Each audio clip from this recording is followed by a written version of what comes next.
menyampaikan pidato ini tidak bisa memenuhi selera lapangan. Selera lapangan itu biasanya suara keras, ngotot, bersemangat, kadang-kadang melucu, melawak, kadang-kadang nyanyi-nyanyi, ya, pokoknya menggembirakan. Ini saya tak kelar bahwa para sorot jadi yang bicara itu begini. Ini pertama. Nomor dua, saya tadi mendengarkan sedikit, ingin memberikan koreksi. Waktu ketua pondok mengatakan bahwa pondok pesantren satu-satunya lembaga atau badan atau tempat yang bisa membangun manusia seutuhnya. Ini yang saya koreksi cuma satu-satunya, itu saja saya koreksi. Ini saya minta jangan diulangi lagi. Ya, betul ini, biarpun kita itu bangga bahwa bagaimanapun pondok ini, ya pondok-pondok pesantren, kelihatannya itu kurang menarik, tapi isinya cukup bisa dipertanggungjawabkan. Tapi jangan kalau bilang satu-satunya, ayo boleh lagi. Ini yang saya koreksi ini jangan. Baiklah para hadirin sekalian, saya pernah membaca sebuah syair dalam bahasa Arab. Bunyinya begini. Ara kulla madhin fin nabiyyi muqassira wa in balagha al-mudni alayhi fa'akthara. Saya menganggap tiap pujian kepada Nabi Muhammad SAW bagaimanapun tingginya masih belum seimbang, masih belum memenuhi. Wa in balagha al-mudni alaihi fa'akthara, sekalipun juga berlebih-lebihan orang yang memuji itu, fa'akthara, pokoknya ibaratnya orang menghormati kanjeng Nabi, takbir dengan hormat. Mohon maaf kanjeng Nabi, takbir kita nyapok dia mulia dengan kanjeng Nabi. Senajan atau bulan memuji belum ada. Idza Allahu asna alladhi billadhi huwa ahli.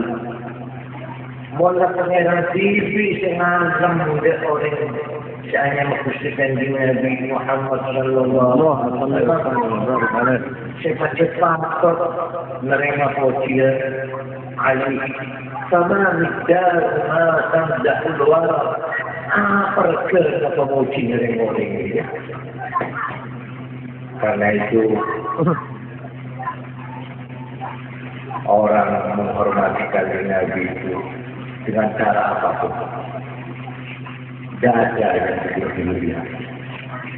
Batasnya cuma satu, bahwa kanjeng Nabi abduhu wa rasuluhu. Insya Allah. Asal tahu kanjeng Nabi kemuliaan Allah, Rasul. Asal batas ini kalau sampai ke setengah pangeran salah, itu tidak boleh. Tapi mengalahkan kanjeng Nabi yang begini, yang begitu, yang begini, tak boleh. Kita apa? Bukan perayaan Maulid jadi perang raja. Coba kalau nama beliau sudah dijejer bersama Allah, di dalam syahadat asyhadu an la ilaha illallah dijajarnya wa asyhadu anna muhammadar rasulullah. Orang kecil kok makan wis cukup. Setiap azan, setiap tamat nama beliau warfa'na laka dzikra, dijunjung tinggi. Karena itu para alim ulama sudah setuju haram hukumnya nek ono wong film bikin film Kanjeng Nabi haram. Juga main drama-dramaan seperti Kanjeng Nabi sokok takut namanya haram, tidak boleh. Kenapa? Khawatir, bukan khawatir, perang tidak ada orang yang sifat-sifatnya itu seperti Kanjeng Nabi. Bamane seperti rupane, ya. Nah, ini kalau saya baca sifat-sifatnya itu repot mencari orang yang begitu.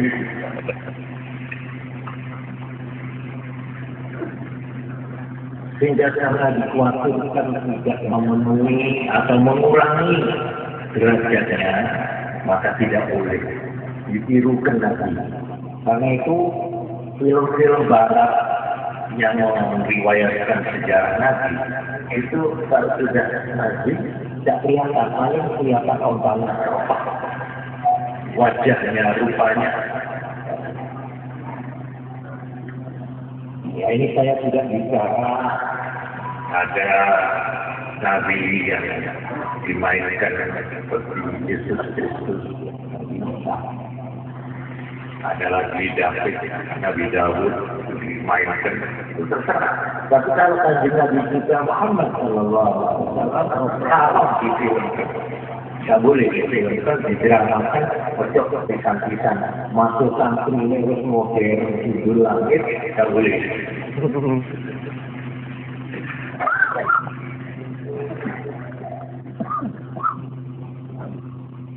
Karena itu seorang penyakit di zaman Kanjeng Nabi Muhammad Sallallahu Alaihi Wasallam.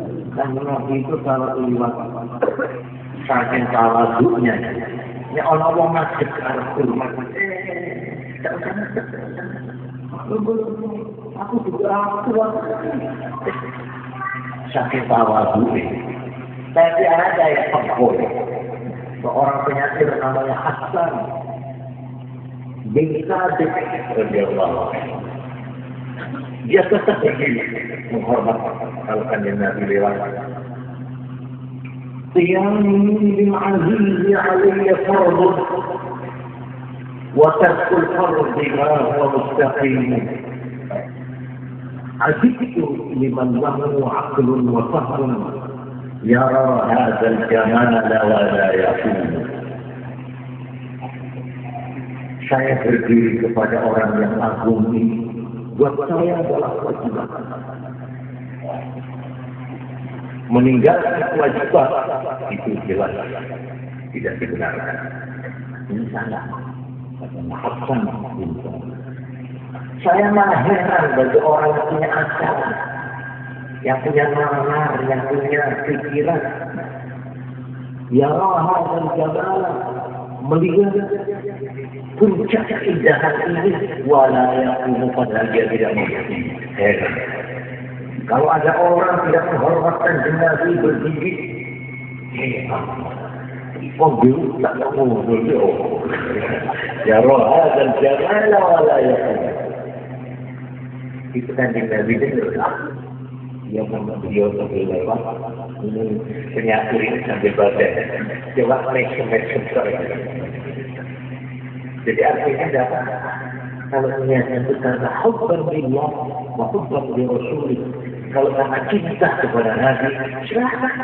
Nah inilah sebabnya kalau asrofol itu terus berdiri. Iya. Itu ada orang yang bawa itu macam larang yang berikor dari Hasan bin Sabit. Ada ni seorang sahabat Nabi, seorang penyair, seorang pujangga yang tidak bisa menipu dirinya. Bagaimana melihat keindahan ini orang tidak terpesona, tidak ingin menghormati. Karena itulah Hassan bin Sabit yang tadinya dia itu penyair zaman jahiliyah. Di zaman jahiliyah sebelum masuk Islam, yang itu bilang aja. Kalau bilang baru sebelum Islam, dia belum mendengar. Nah itu ada yang kritik, dia berkata, kamu bagaimana? Dulu kamu menghina Muhammad, sekarang kamu memuja Muhammad. Apa jawabannya? Walaupun mazhab Muhammad بقصيدة فلقد مزحت قصيدتي لمحمد ولن مزحت محمدا أو سعي موتي محمد بقصيدتي من القصيدة فلقد مزحت قصيدتي maka berarti saya telah memuji qasidah بمحمد karena Muhammad sallallahu alaihi wasallam. Kamu jangan takut dan iri. Saya memuji Kanjeng Nabi itu tidak berarti Kanjeng Nabi lalu mulia. Kanjeng Nabi tidak usah dipuji sudah mulia. Kalau saya anak sudah mulia. Malah karena saya dengan syair saya, dengan qasidah saya memuji Muhammad, maka syair saya menjadi mulia. Saya mengerti. Lain di saya sampeyan ini menisebut Bapak yang mulia paduka. Wah, Bapak mulia. Ini polan ini Bapak yang mulia maka begini atau orang yang dimasukkan surat kabar harus menyebutkan bukan yang masuk surat kabar. Ini terbalik kalau ada Nabi. Siapa yang memuji dia menjadi mulia karena memuji. Bukan Nabi yang mulia. Kan di Nabi tak apa berpuji kesampaian, puji. Bisa Allah lah muji diri. Cukup. Sampai mengadakan peringatan maulud, bakal tarjul. Sampai diam-diam saben waktu. التحيات كما شهادة اللهم صل على سيدنا محمد. Peringatan terus-menerus peringatan maulud tiap-tiap Jumat, tiap-tiap sembahyang, azan juga, rahmat, jadi saya sangat menganjurkan. Sebab kalau mengadakan maulid itu yang perlu bukan Kanjeng Nabi Muhammad yang perlu kita hormati, tapi kita yang perlu menghormati.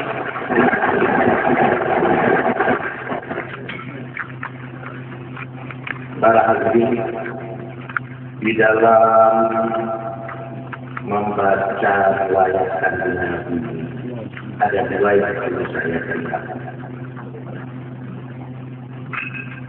Membaca sejarah riwayat ini ada dua. Satu, membaca sejarah menurut apa adanya, menurut fakta-faktanya. Ini faktual. Dibaca ada Nabi, lalu meneliti ini. Ya, perlu apa adanya. Ini namanya membaca riwayat, membaca sejarah. Ini syaratnya cuma satu. Asal yang dibaca itu betul-betul otentik. Artinya betul-betul bersumber dari sumber yang resmi. dan ditulis oleh orang yang mengerti. Sebab kita sejarah Kanjeng Nabi sekarang yang menulis itu bukan hanya orang Islam, orang Kristen tulis, orang Yahudi tulis, orang yang katanya ilmiah tulis. Malah yang lucu ini, saya pernah membaca itu mujid yang biasa ya, mujid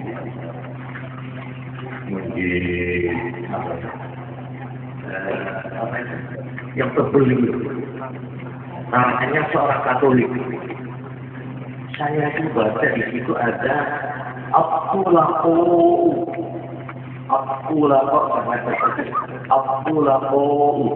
itu sebenarnya waktu Kanjeng Nabi masuk ke Mekah, itu orang-orang Mekah itu kumpul semua ketakutan karena dulunya mereka itu menyiksa Kanjeng Nabi, berbuat tidak senonoh, tidak pantas. Sekarang Nabi dapat menang, jadi orang-orang takut. Nah itu terus Kanjeng Nabi pidato, baca-baca kaset dan duduk di Mekah. Kira-kira apa yang akan saya lakukan menurut kalian? Semua sampai ke orang baik, anaknya orang baik, tentu kebijaksanaan yang baik, berhasil Arabun takut ya, takut harus bila itu saya sangat berduri itu. Tidaklah Kanjeng Nabi malah mengumumkan amnesti umum. Kamu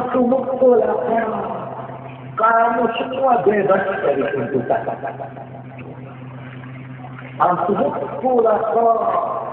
Kamu penduduk Mekah bebas. Ini amnesti umum. Loh di dalam itu itu diberi arti orang-orang yang dipaksa masuk Islam dengan kekerasan. Dari mana dia? Perang ini sudah tidak netral. Perang di sini ini sudah bukan ilmiah lagi. Begitu juga. Membaca riwayat Kanjeng Nabi ini ojo syukur-syukur moto. Sumbernya harus jelas. Sebab sumbernya riwayat Kanjeng Nabi itu satu Quran. Begitu penuh Al-Quran itu dengan perjalanan, dengan peristiwa-peristiwa di zaman Nabi, sampai ada yang mengatakan ini orang Barat yang tidak ngerti bahwa Quran itu adalah autobiografi Muhammad. Bahwa Quran itu adalah sejarah riwayatnya Kanjeng Nabi. Jadi seolah-olah itu karangan Kanjeng Nabi. Menceritakan dirinya seperti orang besar atau presiden mana itu lalu bikin riwayat sejarah sendiri namanya. Sebab Quran memang selama masih ada Quran di bumi ini, maka sejarah riwayat perjuangan Nabi tetap ada, tetap terbuka, terbaca. Ini satu. Sumber yang kedua, hadis. Malah diselidiki yang paling banyak itu hadis yang diriwayatkan oleh sahabat-sahabat Ansor, sahabat-sahabat di Madinah. Sebab ini yang paling bertahan sejarah Nabi yang dibuat. Lalu selain itu asal itu penyaksian ucapan dari sahabat-sahabat Nabi. Berdasar inilah maka disusun di dalam Islam sejarah Nabi itu secara komplit oleh beberapa pengarang-pengarang yang memang alim mengerti betul tentang Quran, tentang hadis, tentang akal. Antara lain yang menjadi sumber dari semua sejarah Nabi, satu Ibnu Ishaq, dua Ibnu Hisham, Ada lagi namanya yang ketiga al-waqidi. Nah ini kalau sumbernya itu dari sana boleh dipercaya, boleh dipercaya. Juga hadis-hadis seperti hadis Bukhari itu ada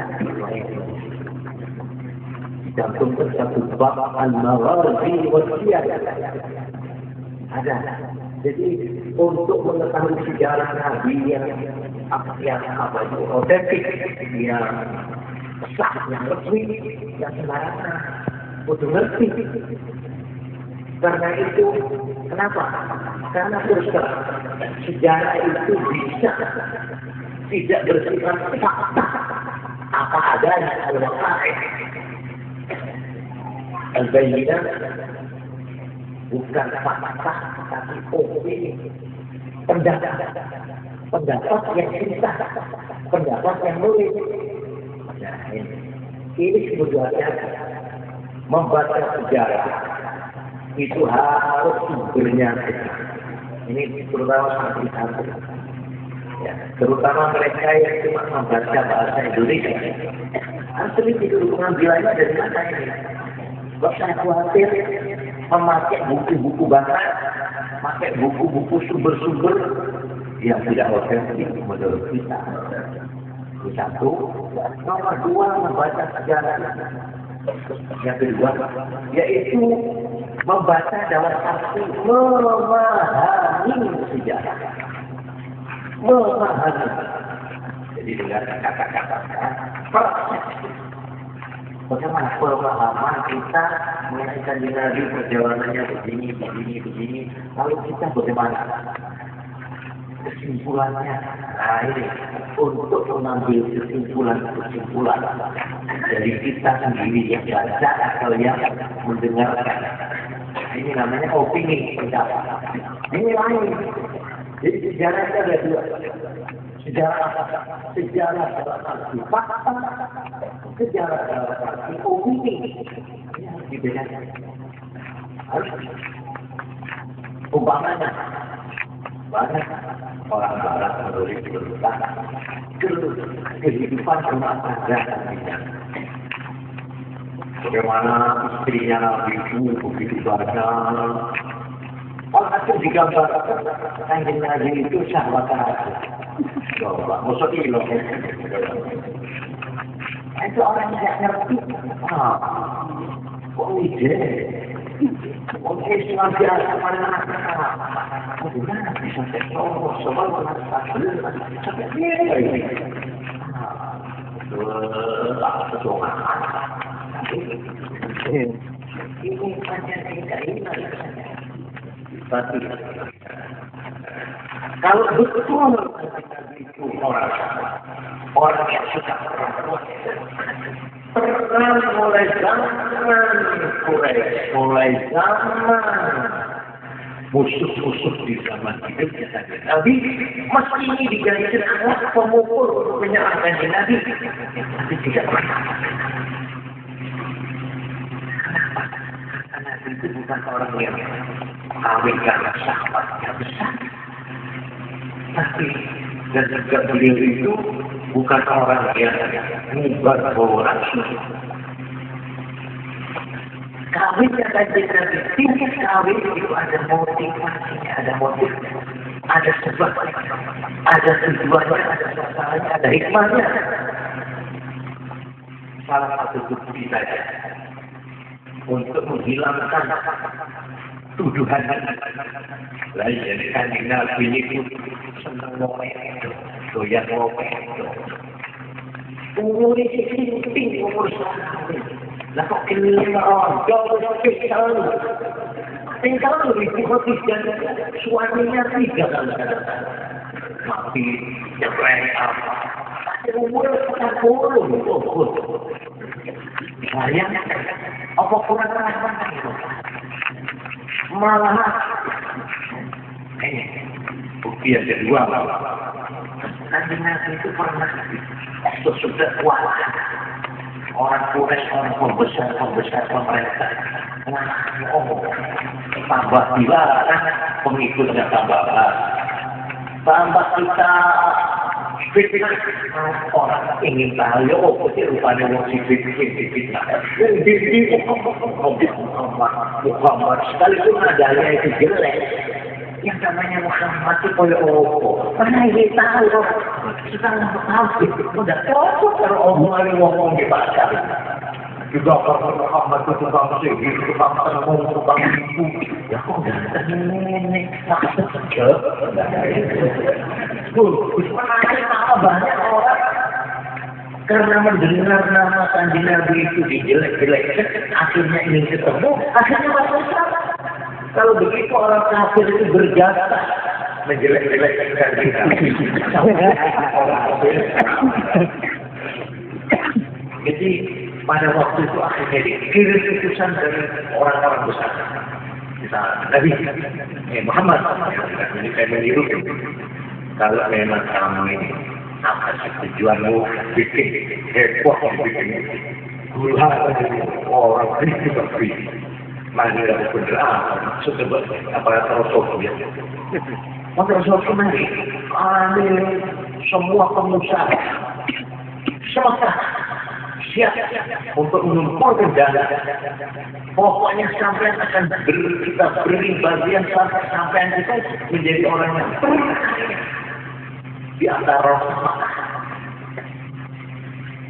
atau begini, sampai pola metro orang bersih, pola metro menarik perhatian. Mari anak saya, tidak usah mahal, tidak usah sekali.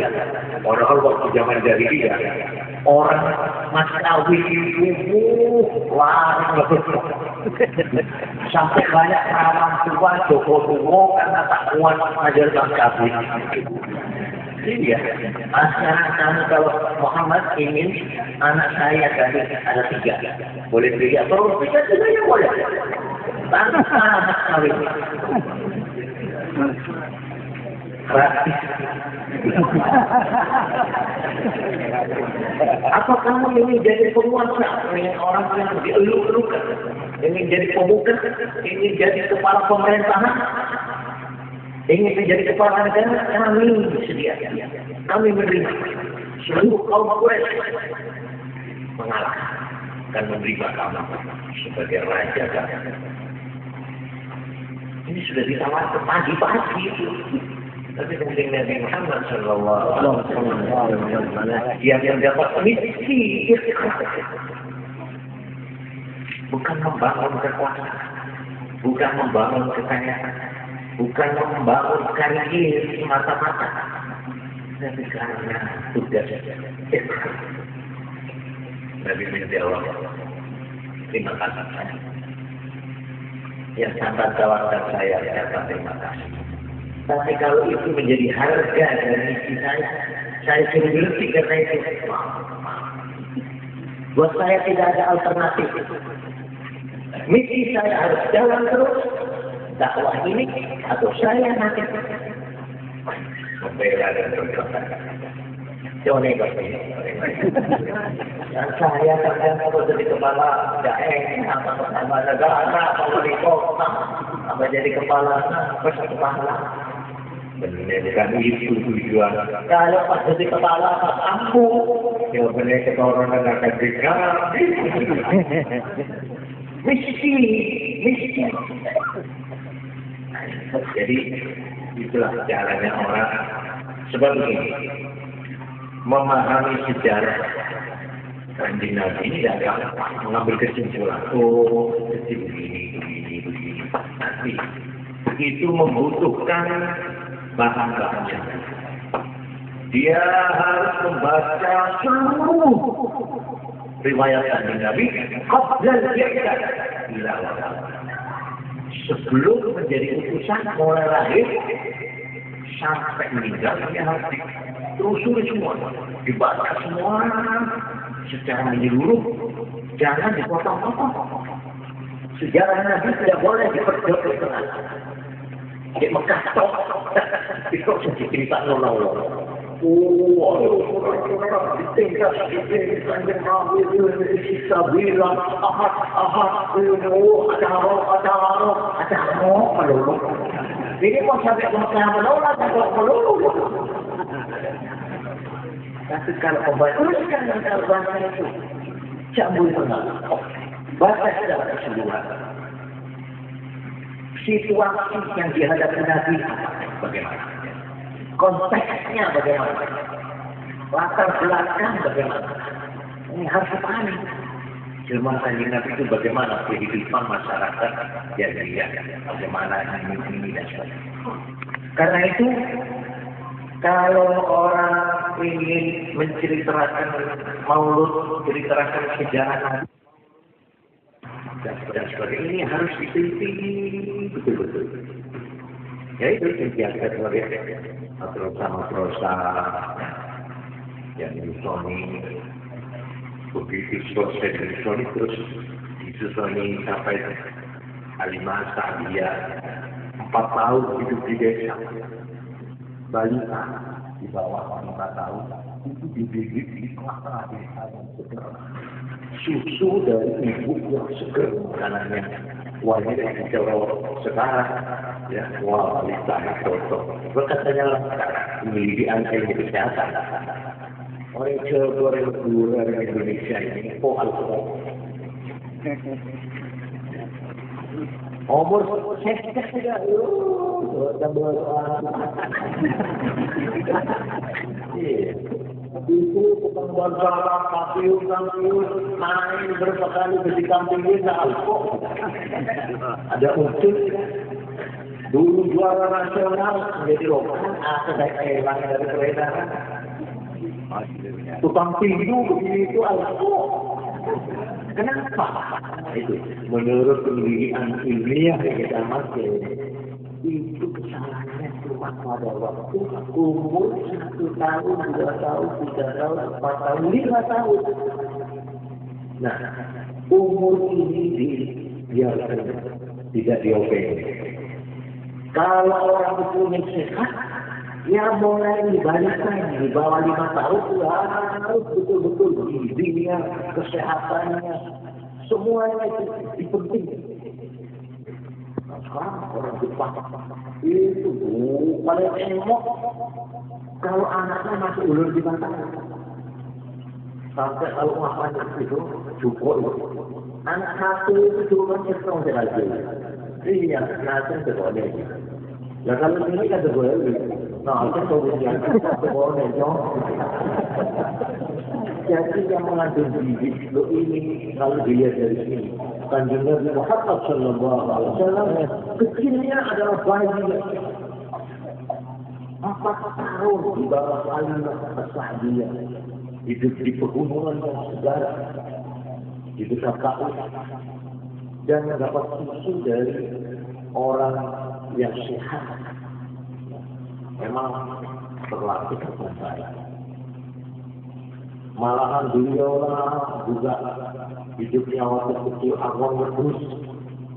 Itu olahraga yang hebat. Kalau sekarang ada gerak asik jantung sehat, tapi saya tak mau juga kalau saya taruh jantung sehat masih bernaga. Oh lari lari kecil, bagus berkuat banget. Saya tak sanggup. Nah ini saya termasuk alkohol ini.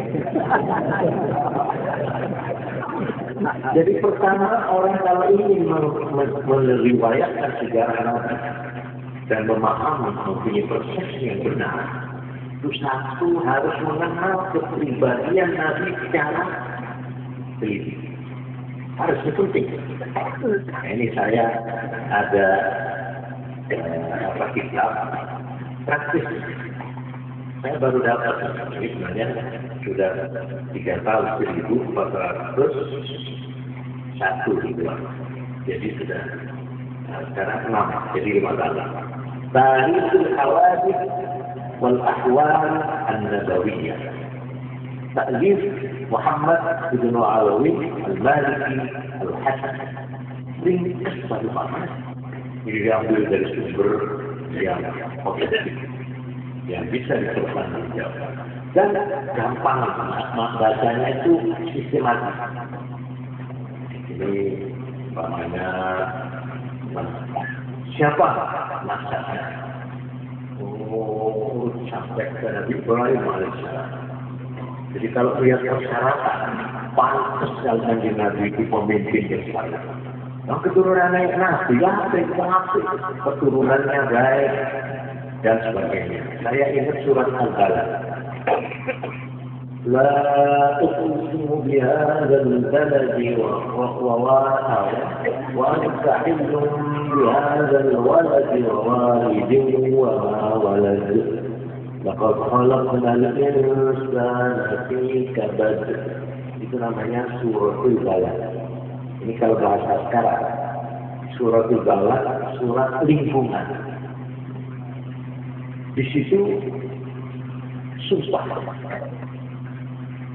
Bil Balad, sumpah dengan lingkungan kota Mekah. Tempat di mana Nabi Muhammad SAW dibesarkan. Wa anta hillun bihadzal balad, kamu bertempat di sini. Wa walidin wa ma walad, demi orang tua yang melahirkan. Ilmu pendidikan itu mengatakan orang bagus itu faktornya, unsurnya banyak. Unsur keturunan. Ini apa embana seperti kanjeng Nabi Muhammad sallallahu alaihi wasallam bin Abdullah bin Abdul Muttalib. Ini orang yang memang terkenal sampai Nabi Ibrahim lewat Nabi Ismail. Ya, yang tidak pantas itu nandur periksa tumbuh kecil. Mak dorong mak lain kali ini dia tak positif tak negatif. Sering orang itu tidak iri. Tanda tanya. Apa dia yang betul apa orang tua itu tak betul. Bela nanti memberdekat, menerangkan bapaknya Nabi siapa saja. Ibunya Nabi siapa saja. Kalau digambarkan orang tidak benar, itu tidak boleh dipakai. Saya masa sekalian kita koning ibu kita kuno, malah yang bawa itu Habib siapa?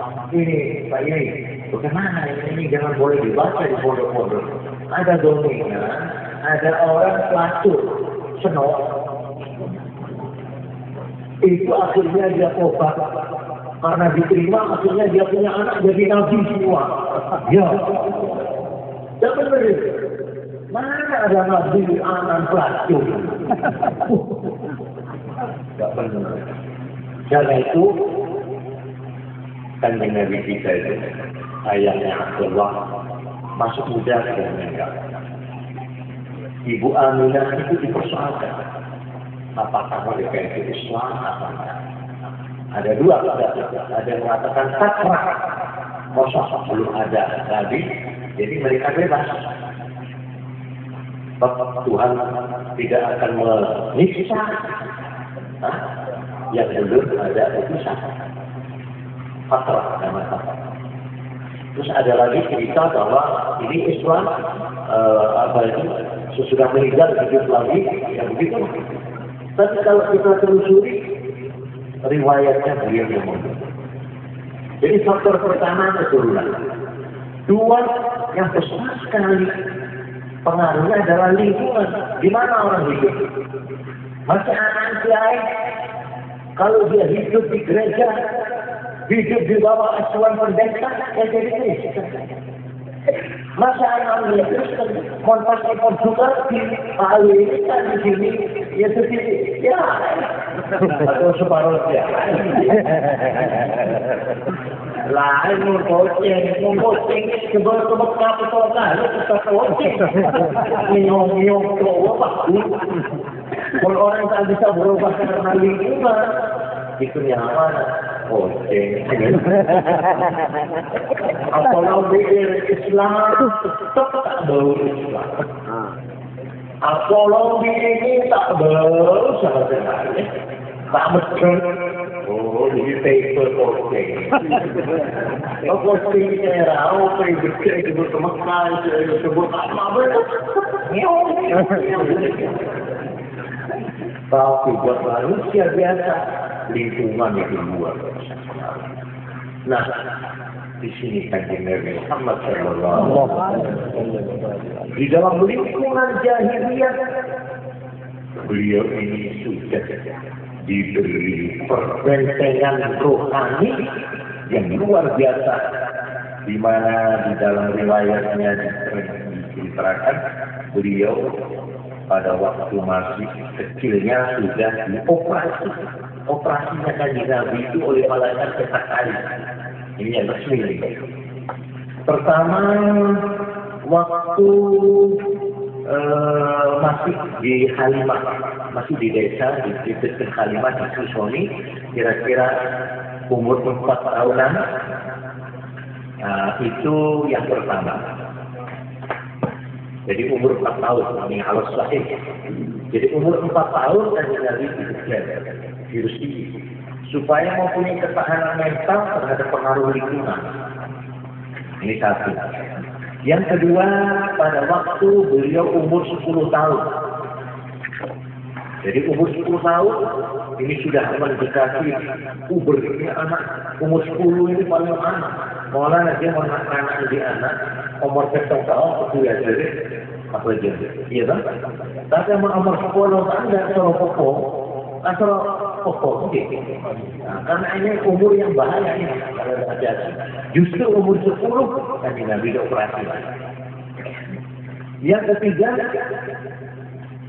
pada waktu kedatangan malaikat Jibril alaihissalam membawa wahyu untuk menerima tugas yang berat. Sebab ada orang itu mentalnya tidak kuat kalau terima pangkat kecil. Menerima beban tugas yang berat, ini dia tidak kuat. Banyak orang tak kuat menerima pangkat. Nah kita akan berdiri. Baru sebenarnya tak kuat melanggar. Betul. Pecah sekalian pas hilang. Pas tak benar memperlihatkan muka.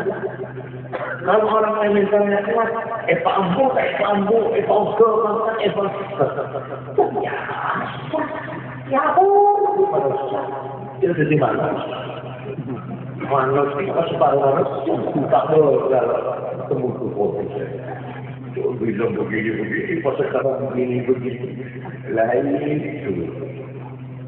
Karena itu pada waktu akan menerima wahyu, beliau berkata supaya mentalnya kuat.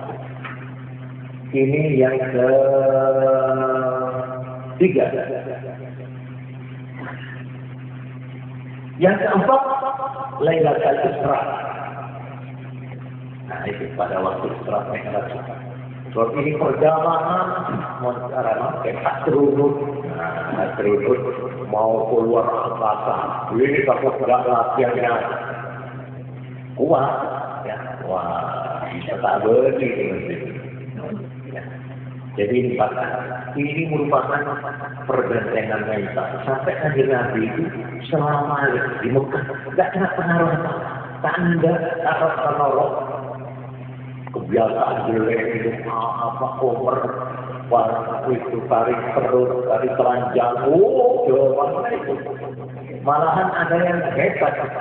Orang kalau tawa dengan haji Islam, mulai cuma Nabi Ibrahim, itu sebelum Kanjeng Nabi jadi ini Islam belum siap. Kalau tawa Abu Bakar ada ini, ayo mungkin. Apa kata saudara selembar? Jangan itu paling besar. Kepada Tuhan itu kalau menyembah harus terbuka apa adanya. Jadi kesulitan itu tak keluar gitu tak kuat. Banyak torok. Orang kan masuk pakaian itu masuk menutupi pura-pura. Terus dia telanjang bulan saja. Dan terus semua apa-apa Allah. Abongkan berkunjung tapi Kanjeng Nabi.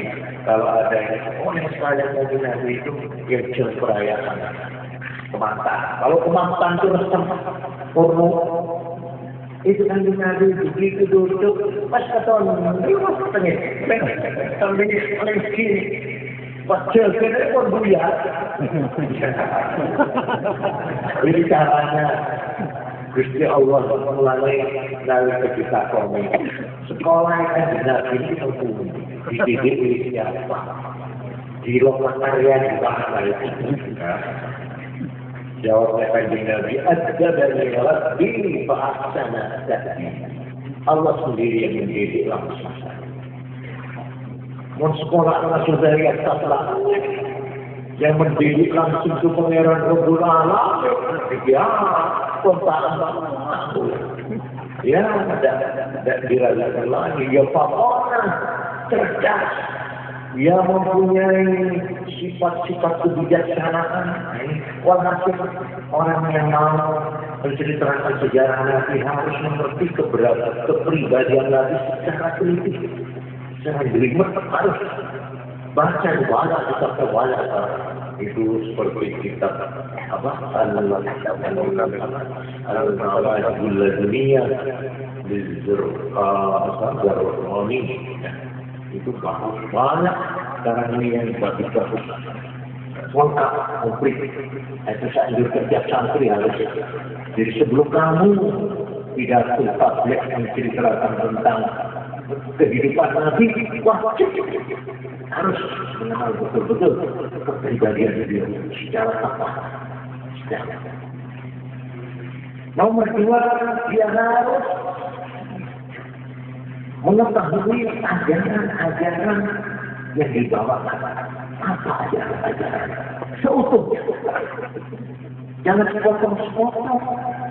Dia harus mengerti Islam sebagai totalitas, sebagai satu kesatuan, sebagai satu keseluruhan. Jangan cuma melihat Islam dari sebagian tok, namun sebagian tok masih keliru. Dikira Kanjeng Nabi itu hanya mengajarkan wirid tok, tok ini sebenarnya wirid sampai sahabat-sahabat itu anehnya. Malah ada satu waktu orang kerajaan Romawi Timur ini tahu rahasianya, kekuatannya. Prajurit-prajurit Kanjeng Nabi itu di mana? Kirim ke sana, ke Madinah, mata-mata dia di mana punya benteng atau latihan atau senjata apa atau suhu apa gitu ya. Di sini. Akhirnya orang diutus kembali ke raja Heraklius. Saya apa ada? Sudah saya repot. Tidak ada apa-apa. Masa begitu repot kekuatannya? Iya. Lalu yang kamu lihat apa? Yang saya lihat yang satu. Muhammad itu yang begitu terkenal namanya di seluruh dunia sekarang yang sampai di kerajaan Romawi Timur ini, itu repot dari dia. Yang mana yang namanya Muhammad? So kalau sudah kumpul sama santri-santrinya sahabat, tak kena yang itu. Apa orang-orang yang berdekatan tidak ada. Ngomongnya pembunuh pakai raja, kalau sabuk, staff itu tidak ada. Ya sudah, merakyat. Misalnya, nomor dua, itu pengikut untuk Muhammad. Itu kota Medina itu kalau malam, pilih gue. Kemana orang-orang? Mana itu disuruh? Semuanya di masjid. Mereka itu seperti pendeta. Ini kerajaan Romawi ini. Kalau malam mereka itu seperti pendeta. Dibiaranya. Tapi kalau siang mereka menjadi makan di lapangan. Mereka cerita di laporan mereka kalau malam itu jadi pendeta, tapi kalau siang mereka jadi macam-macam. Saya mau menyergap, mau makan mangsanya. Saya bilang, warahmatullahi. Aku non itu yang mau pasar sudah ini. Baru di sini. Saya juga dengar wah, kok ini masih jadi uang ini yang mulu saja. Bapak, yang ada duduk uang tak sempat dilakoni. Dirinya kita rumput waktu aku. Mana nak produsen itu kalau model kecil, itu oleh Umar. Jangan masjid mungkin ada Umar, masa Umar boleh. Kita orang yang jadi keangguan orang. Tapi memang dari awal tapi kalau sudah wirid ya lemasnya orang itu tadi orang. Jadi orang kalau melihat apa ajaran Nabi yang dibawa, misinya apa, itu harus dilihat dari apa saja, jangan dipotong-potong. Jangan nanti betok, jangan nanti keretok, jangan nanti ngamuk ketok, jangan nanti menyerang ketok. Ini usulnya itu harus ditelusuri. Ini yang kedua. Yang ketiga, harus mengenal leadership, kepemimpinan beliau. Laqad kana lakum ya fi Rasulillahi uswatun hasanah. Contoh. Yang dicontoh itu apanya? Kalau sampai menyontoh turunannya, tidak bisa turunannya seperti adik Nabi. Yang bisa justru kepemimpinan. Kalau pribadiannya secara komplit, kepemimpinannya terutama kebijaksanaan. Bagaimana menghadapi istri-istri, bagaimana menghadapi anak, bagaimana menghadapi rakyat di pasar, bagaimana menghadapi pembesar-pembesar. Oh, ini kepemimpinan. Bagaimana beliau waktu memimpin di medan perang. Nah, ini kalau kita lihat pada hari Sambal, Kanjeng Nabi mulai jadi pemimpin lapangan, mulai hijrah. Coba sebut Kanjeng Nabi ini kampung, ibu tabung sahabat kan akhirat ini. Nah, sejak ini beliau jadi pemimpin abri, dia jadi pemimpin negara, dia jadi suami yang aktif, yakni menjadi rumah tangganya itu baru di Madinah, yang dalam arti apa itu sampai bentuk rumah tangga dan lain-lainnya itu umur berapa? Umur 53. Coba bayangkan. Umur 53 menyapu sampai beberapa orang itu. Kami tuan hanya Nabi umur 53 boleh hijrah. Mungkin orang lain sudah sendiri itu umur pun pakar sendiri. Mulai menggoda orang atau korupsi. Kanjeng Nabi kena melakukan ini. Wah, itu wong gak ngerti. Sebab Kanjeng Nabi itu sallallahu alaihi wasallam itu boleh. Awsatuhu khuluqiyah wa quwwatuhu badaniyah. Kekuatan akhlaknya dan kekuatan jasmani. Beliau ini kalau jalan ila masyarakat Allah, كأنما ينحط في الصدق يمشي بقوة. Jadi kalau ada ini asli bukan yang aku lihat air jauh malah seperti air yang turun dari India. Sudah ada banyak. Jangan dibayangkan dengan itu tanpa makhluk. Dan karena itu bapak bersama Kanjeng Nabi tidak apa-apa. Itu sama sekali. Tapi benar karena waktu ayat banyak. Sawal bakmi wasad. Perutnya dan dadanya sama. Mereka betul-betul pada pasir itu. Benyawah mana mereka? Pasir. Sudah tahu. Dua bangsa saya kasih itu. Ada.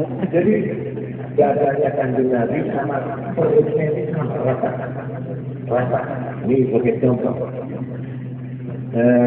Terus ini ya.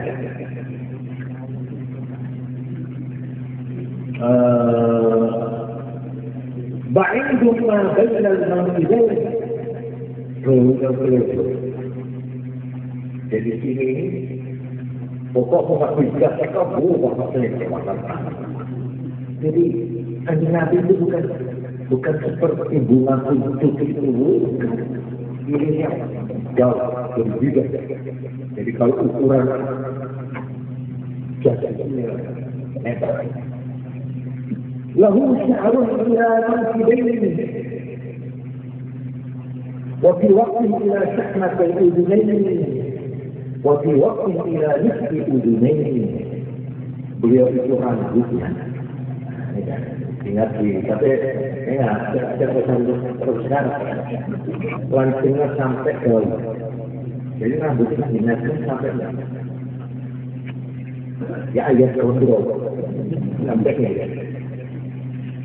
Kadang-kadang dipotong ilang syahnatain udunain sampai sini. Jadi rambutnya kan dinasnya sampai. Nah, ya. Terus waktu ila nisfi udunain, kadang dipotong lebih pendek. Jadi maaf lah, kanjeng Nabi itu tidak pernah itu kecuali satu kali kalau itu apa haji umroh. Jangan digambarkan dul potong dan beliau punya wajah. Ya wajah dari kulit dengan tonai yang tidak pisah beliau ini, yaitu dari soroi, gunting, malah ini celah.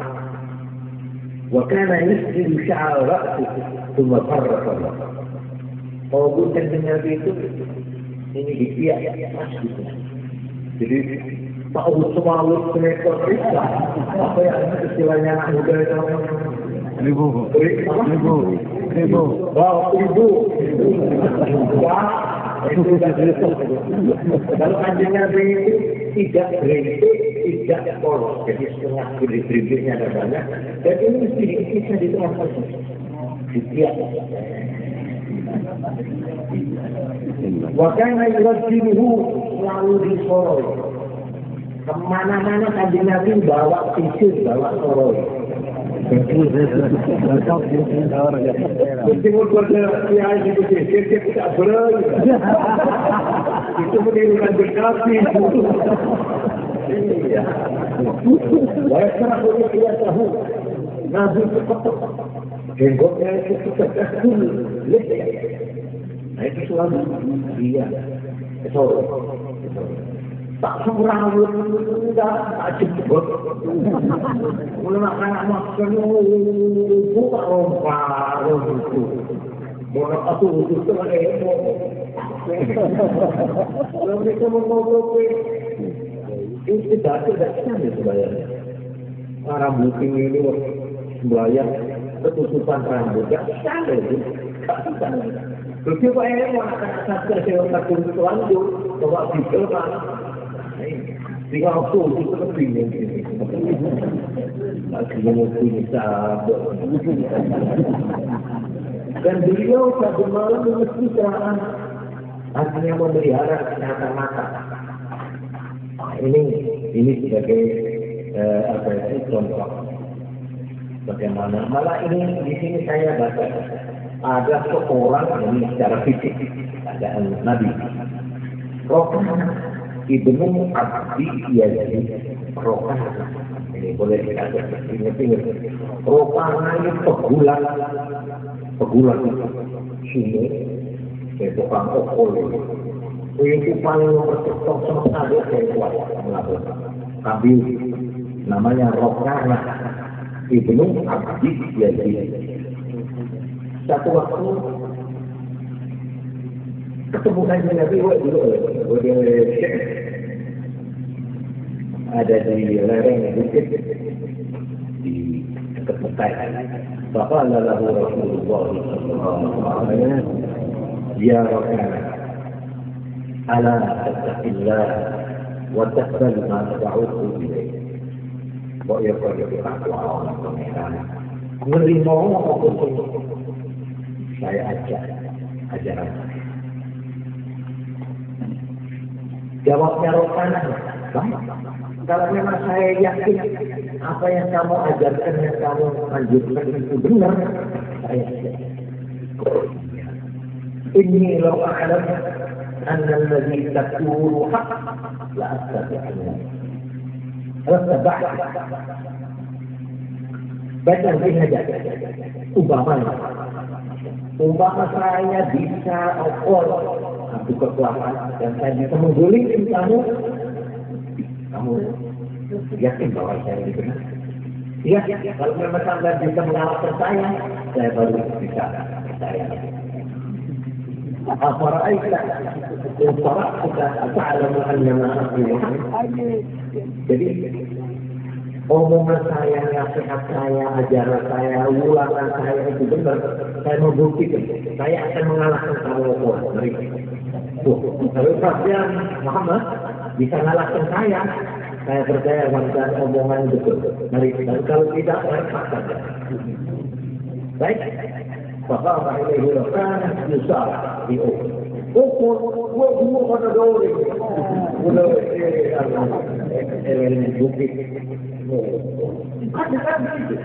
وآخرها فلما بطش به رسول الله أو جعل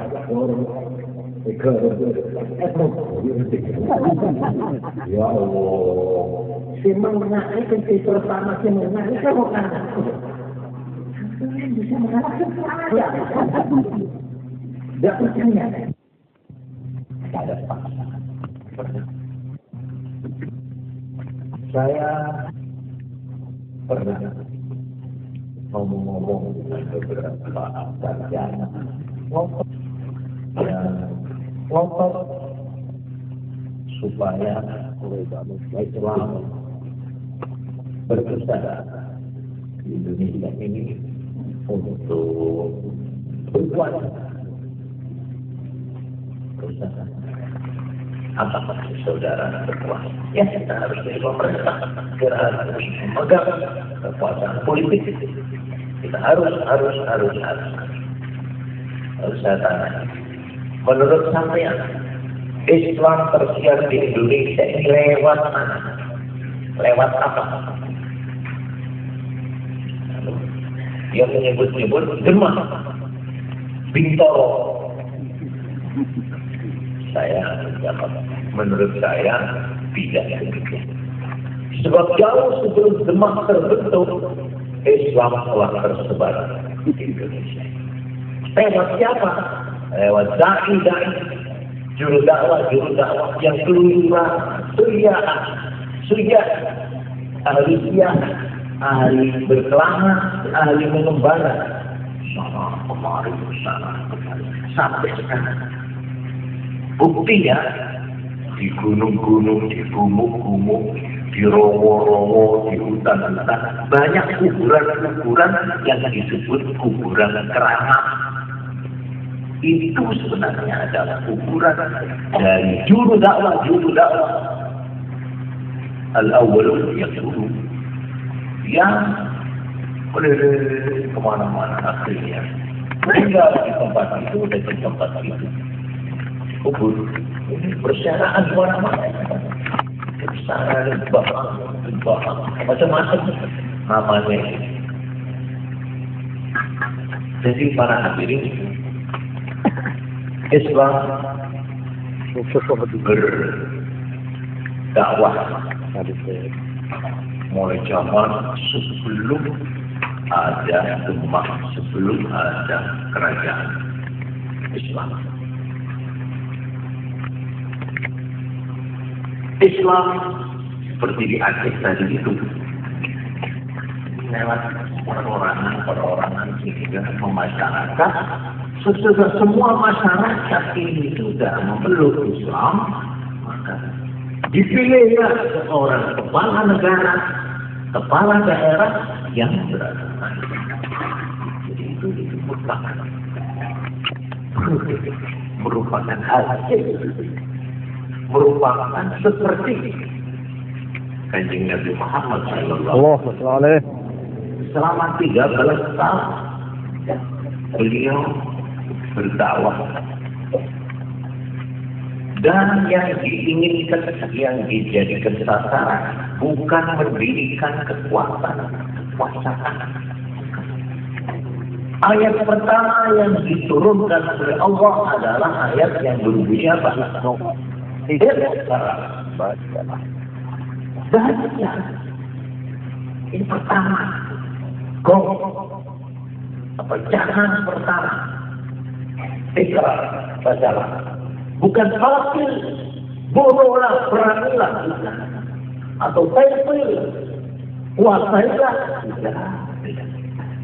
Bahkan Islam lahir dan berkembang di zaman Rasul, tidak ada kekuasaan di belakangnya. Tidak ada kekuatan politik yang mendukungnya. Malahan dikejar-kejar, ditindak, dan seterusnya. Ini sejarah menunjukkan bagaimana penderitaan Nabi dan sahabat-sahabat sampai melakukan hijrah berkali-kali, hijrah ke Abyssinia, hijrah ke Habasyah, Afrika 2 kali, terus akhirnya hijrah ke mana? Ke Madinah.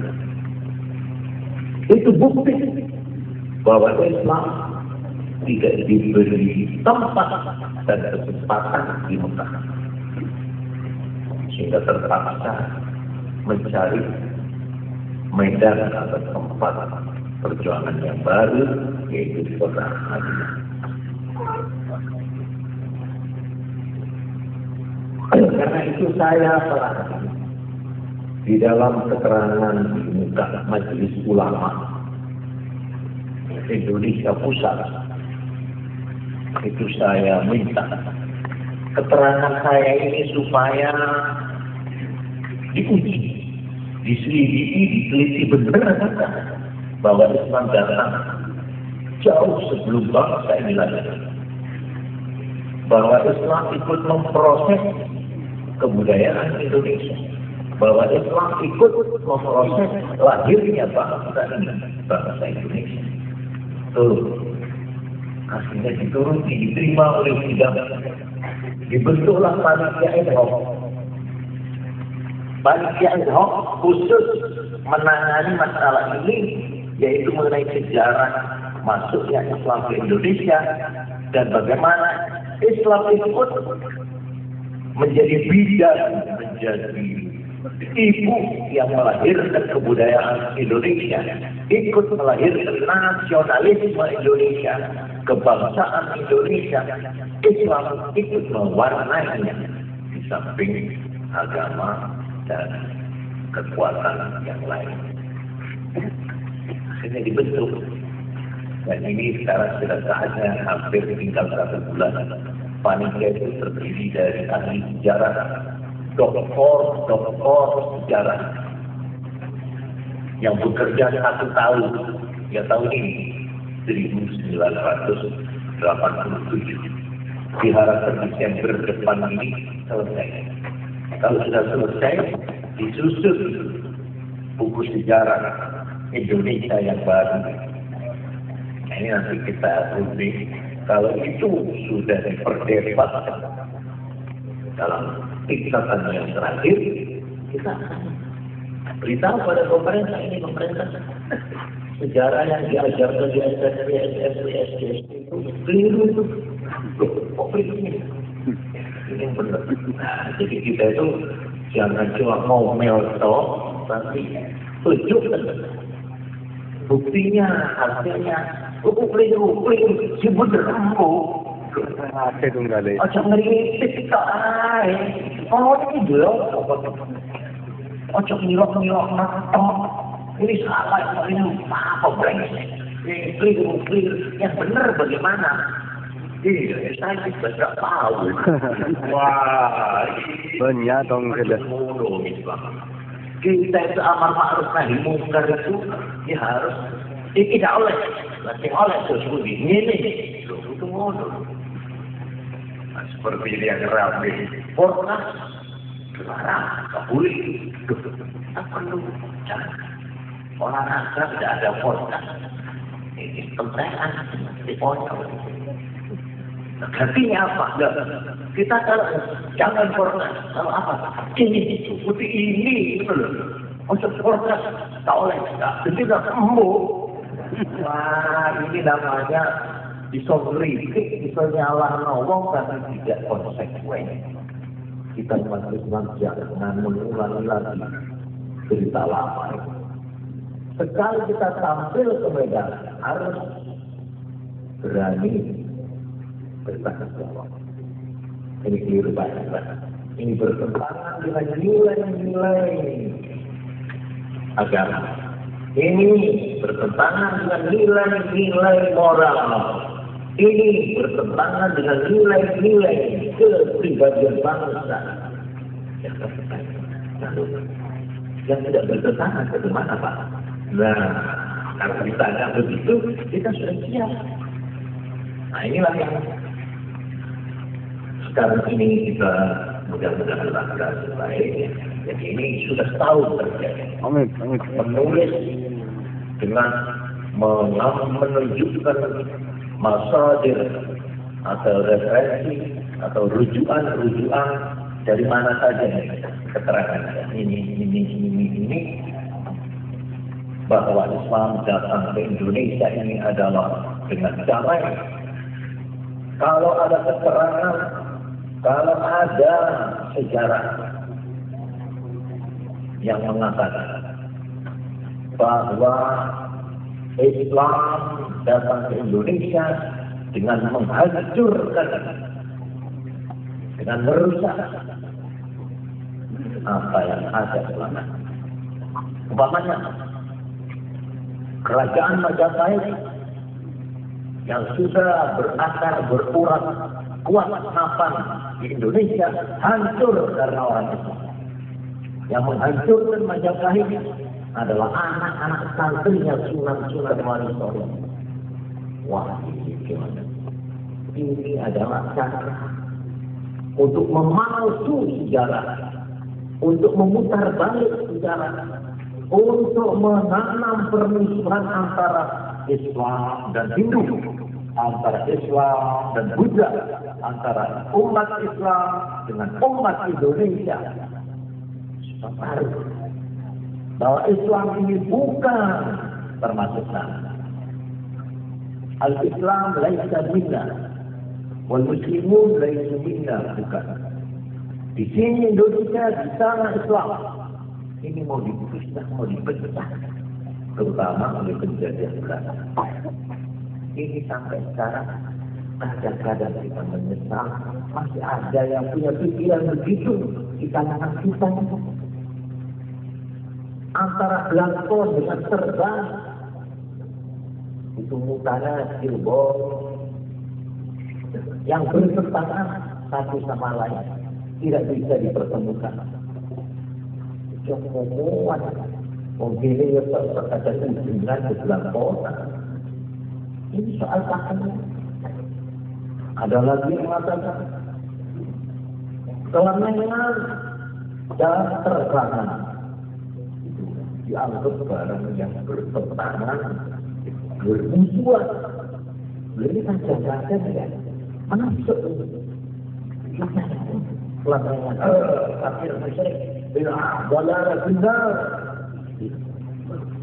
Jadi karena kelenengan sampai orang Islam tidak ngerti wayang ini, kok cerita wayang ini, kok ini nanti tidak harus sama waktu itu sudah tahu belum. Padahal lari Songo Sunan Kalijogo yang memasukkan dakwah Islam lewat wayang-wayang itu. Ini banyak yang belum tahu apa dia itu. Mari kita Jadi para hadirin karena itulah akhir-akhir ini saya karena mendapat kesempatan saya menabuh jidor atau bunyi tenggong di tengah-tengah bangsa Indonesia bahwa Islam dan Indonesia adalah satu, dua, tapi satu kedua, dan bisa diadu dipertentangkan. Kita sebagai orang Indonesia, kita sekaligus sebagai orang Islam.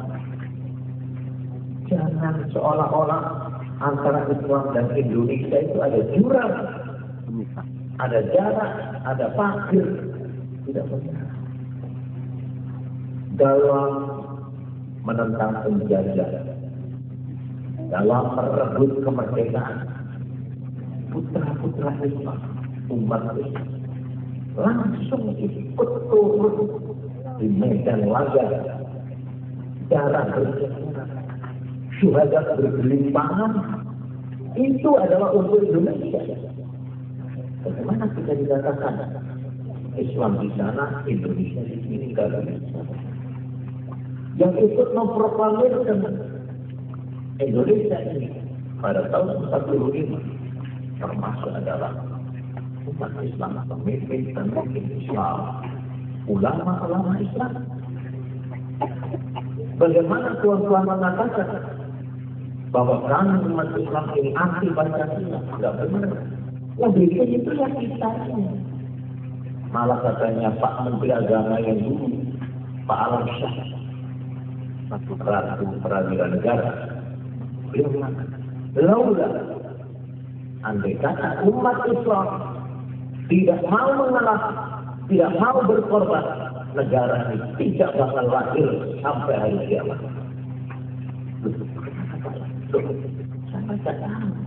Sudah ada kesepakatan itu. Yang Kristen, yang Islam, yang Katolik, macam-macam teknologi itu tanggal 17. Tapi malamnya besok pagi tanggal 18 dirubah, ada yang dicoret. Pada waktu itu dihubungi secara mendadak, ini judul. Iya, ini ada 7 kalimat, 7 kata yang dihapus. Kalau begitu, saya minta supaya kata-kata ketuhanan itu ditambahin. Katanya pihak Islam. Apa ditambah? Ditambahi dengan kata-kata yang Maha Esa. Oh, baik. Setuju. Besok pagi umumkan Undang-Undang Dasar 45 dengan mukadimahnya yang berisi Pancasila, yang bunyinya Pancasila itu begini, setelah dicoret ditambah ketuhanan yang Maha Esa. Ini umpama pihak Islam tidak mau minta utuh, minta sebelum dicoret, dan jadi pengumuman Undang-Undang Dasar 45 tidak jadi itu Pancasila lahir di Indonesia. Tapi karena demi persatuan dan kesatuan Indonesia, demi supaya merdeka ini lekas-lekas dicetus di bawah bayangan dan ancaman bayonet Jepang waktu itu, di bawah ancaman torpedo dari pihak sekutu waktu itu. Di saat itu kita umat dan bangsa Indonesia bersama-sama umat Islam bertekad untuk memproklamirkan kemerdekaan. Malah dipilih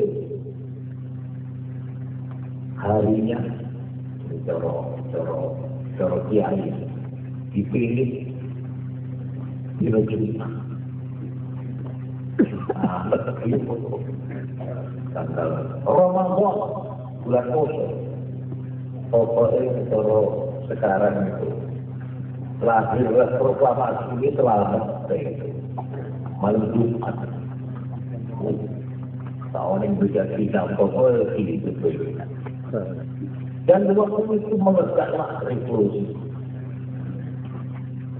Dan umat Islam di bawah pimpinan Ali Ulama pada waktu bulan Oktober tahun 45. Ketika Belanda mau datang lagi, mau merampas lagi, ulama memutuskan wajib fardu ain mempertahankan kemerdekaan. Itulah sebabnya meletus perlawanan arek-arek Surabaya yang akhirnya terkenal dengan nama 10 November disebut Hari Pahlawan. Itu adalah pelaksanaan dari jihad yang diputuskan oleh alim ulama pada tahun itu. Para hadirin yang salah komentar atau sambutan dari saya atas Dawud dari Kiai Umar, Kiai Wakil Umar, dan saya ikut mengajar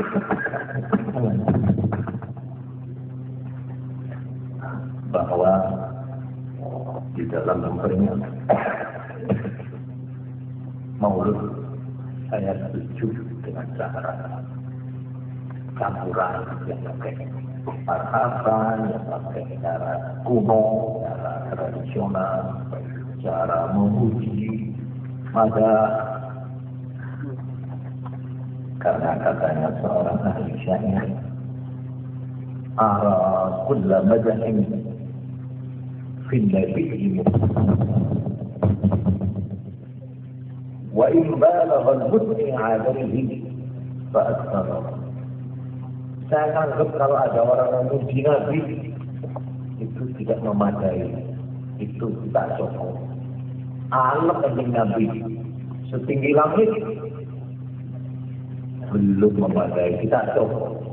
Wa in balagha al-mud'i 'alayhi fa akthara. Sekalipun berlebih-lebihan cara memuji kepada Nabi belum cukup.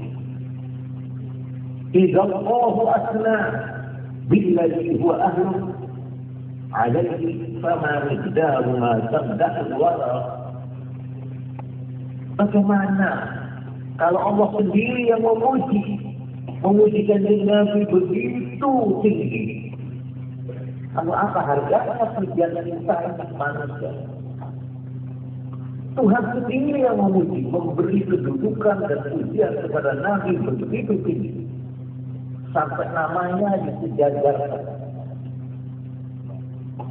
La ilaha illallah Muhammadur Rasulullah. Syahadatnya dikaitkan. Asyhadu an la ilaha illallah wa asyhadu anna Muhammadar Rasulullah. Diganti merupakan satu paket. Tidak cukup iman kalau cuma separuh. Asyhadu an la ilaha illallah tidak terus, dia masih belum mukmin. Begitu tinggi kedudukan Nabi dipuji dan ditempatkan oleh Allah. Karena itu seorang penyair di zaman jahiliyah yang kemudian Islam, beliau tetap menjadi penyair. Beliau itu seorang seniman yang tidak bisa menguasai suara hatinya. Namanya Hasan bin Thabit. Waktu ada Nabi datang, dia begini. Tapi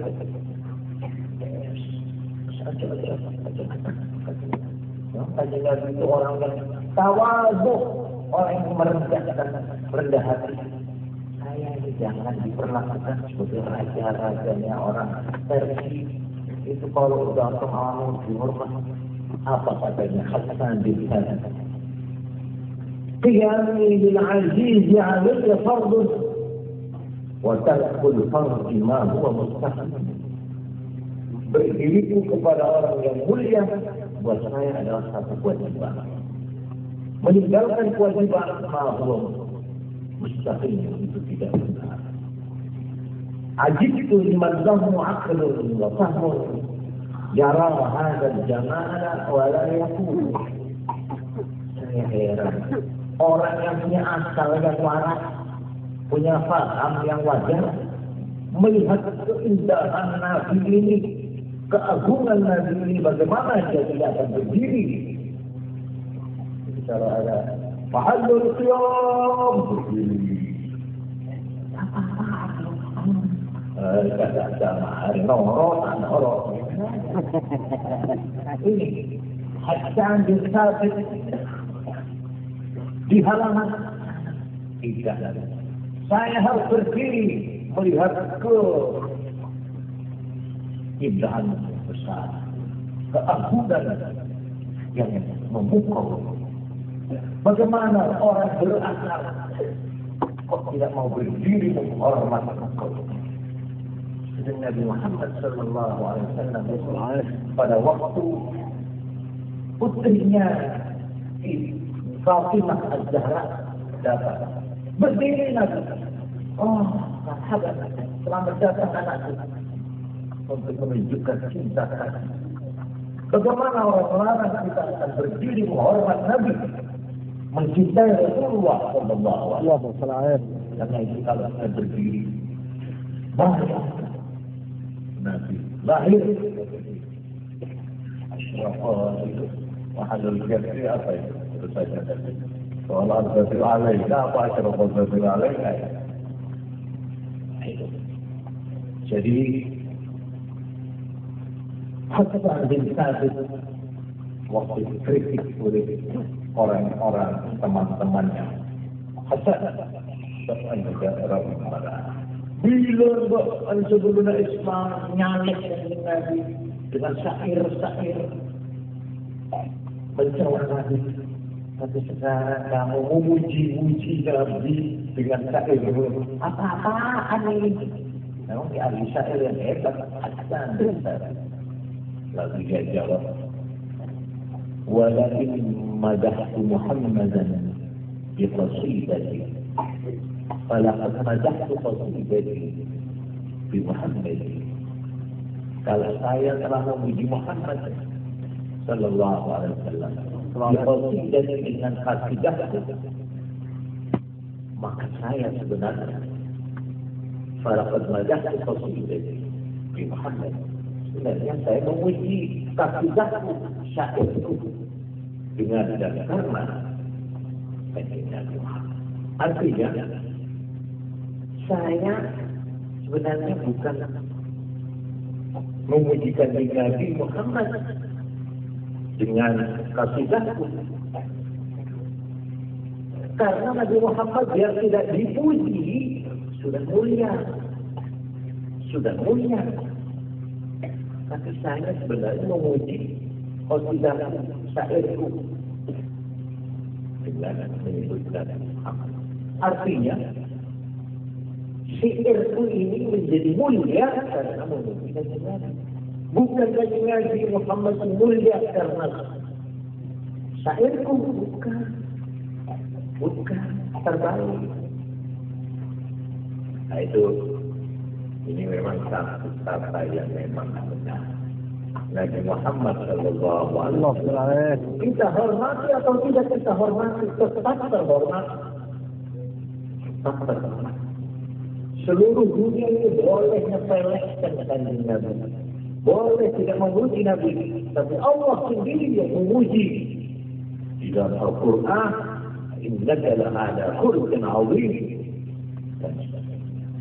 Jadi kalau kita menghormati kanjeng Nabi dengan cara-cara pakai riba, bersida, pakai duku, seperti waktu Nabi datang ke Madinah, itu orang Madinah keluar bawa terbang. Wala'al badru alaina. Itu kanjeng Nabi berdua dengan sahabat dan tokoh semua, terutama gadis-gadis putri-putri itu bawa terbang sampai kanjeng Nabi tertekan berhenti terus menoleh ke arah gadis-gadis ya. berperabot apa itu? Atau malah ini menyanyi-nyanyi atau kamu cinta dan senang kepada saya? Iya, kalau kamu cinta kepada saya, wallahi demi Allah saya pun cinta kepada kamu. Oh kamu seperti ya Allah, kita berhubungan kalau memang betul-betul motifnya kita cinta, terima kasih kepada Nabi. Bukan karena Nabi kurang mulia, kurang terhormat kita. Biar saudara tidak berdiri, biar saudara tidak memuji, Nabi sudah terhormat. Malahan terbalik. Kalau saudara memuji Nabi, saudara menjadi mulia karena memuji Nabi. Bukan saja Nabi mulia karena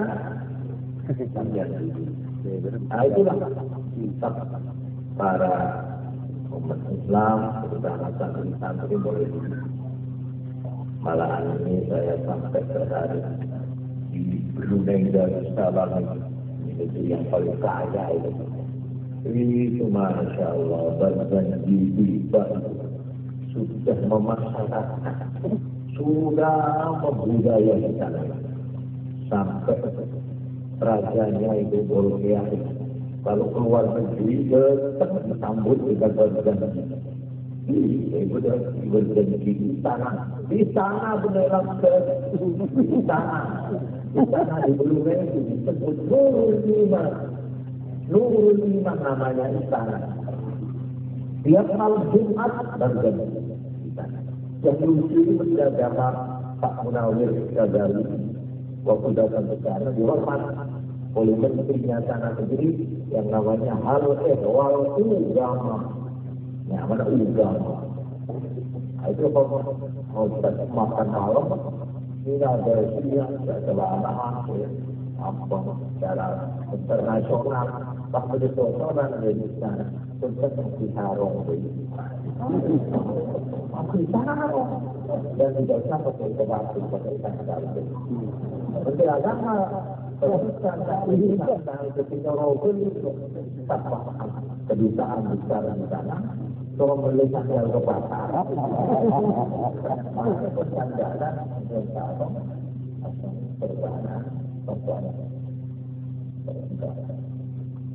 jadi sebenarnya satu hotel yang paling mewah paling luas. Karena ada cara hotel yang mewah itu. Kita masih sebelum meja sebelum masak. Cuma yang baru kata berumah mencuri agama dan saya terbang. Ini bagaimana agama perkara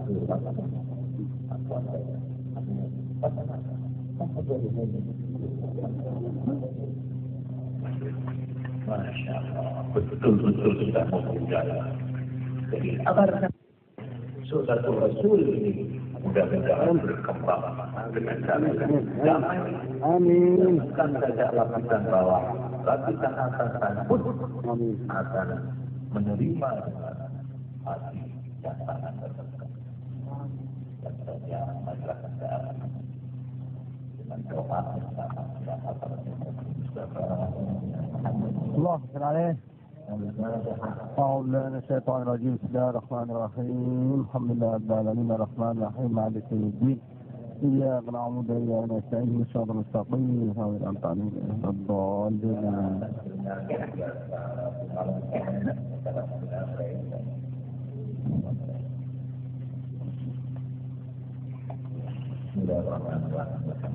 آمين آمين آمين آمين آمين آمين صالح آمين آمين آمين آمين